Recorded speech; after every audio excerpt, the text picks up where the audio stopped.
अस्सलाम वालेकुम नाज़रीन, FSID न्यूज में आपका इस्तकबाल है। मैं मोहम्मद फारूक। पढ़ते हैं आज की ताज़ा खबर। ఉమ్మడి మామదార్తో పాటు మొత్తం టోటల్ గా కొత్త జిల్లాలు 7 జిల్లాల ఎమ్మెల్సీ ఎన్నికలలో 111 ఓట్లతో భారీ మెజార్టీతో మన బీఆర్ఎస్ అభ్యర్థి గెలిచి ఈ రోజు మనకు గిఫ్ట్ గా ఇచ్చినందుకు మా మహబూబ్నగర్ ఉమ్మడి జిల్లా ప్రజలందరికీ మా నాయకులకు ఓటర్స్ అందరికీ కృతజ్ఞతలు। ఎన్నో ప్రలోభాలు పెట్టిండ్రు, ఆ జిల్లా ఎవరిదో తెలుసు మీకు,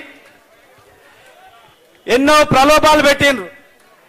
దాదాపు కోట్ల రూపాయలు ఖర్చు పెట్టినా, ఎన్ని రకాల ప్రయత్నం చేసినా ఒక్కసారి పొరపాటు చేసి ఓటేసినాం తప్ప మళ్ళొకసారి పొరపాటు చేయమని చెప్పి మరి భారీ మెజార్టీతో గెలిపించినందుకు రేపు 5వ తారీఖు నాడు జరగబోయేటువంటి 34 కాన్స్టిట్యూన్స్ లో గ్రాడ్యుయేట్ ఎన్నికలు కూడా అదే తీర్పు వస్తుంది।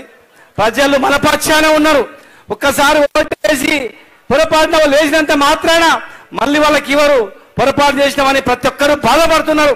కనుక ధైర్యంతో కార్యకర్తలు ధైర్యంతో ఈ ఎలక్షన్ ను చూసుకొని ఆవిర్భావ దినం రోజే ఈ రోజు మనకు రిజల్ట్ రావడం ఒక శుభసూచకంగా తెలియజేస్తూ కేసీఆర్ గారి నాయకత్వంలో భవిష్యత్తులో మళ్ళీ మనం జెండా ఎగరేస్తాం, 10-15 సంవత్సరాలు గ్యారంటీగా మళ్ళీ అధికారంలో ఉంటామని చెప్పి మీ అందరూ తెలియజేస్తూ మరొకసారి శుభాకాంక్షలు తెలియజేస్తూ జోహార్ తెలంగాణ మన వీరులకు జోహార్ జోహార్, జై తెలంగాణ, జై జై తెలంగాణ। अगर आप हमारा ये वीडियो YouTube पर देख रहे हैं तो सब्सक्राइब करना ना भूलें और बेल आइकन दबाएं। और अगर आप हमारा ये वीडियो Facebook पर देख रहे हैं तो पेज को लाइक करें और फॉलो करें।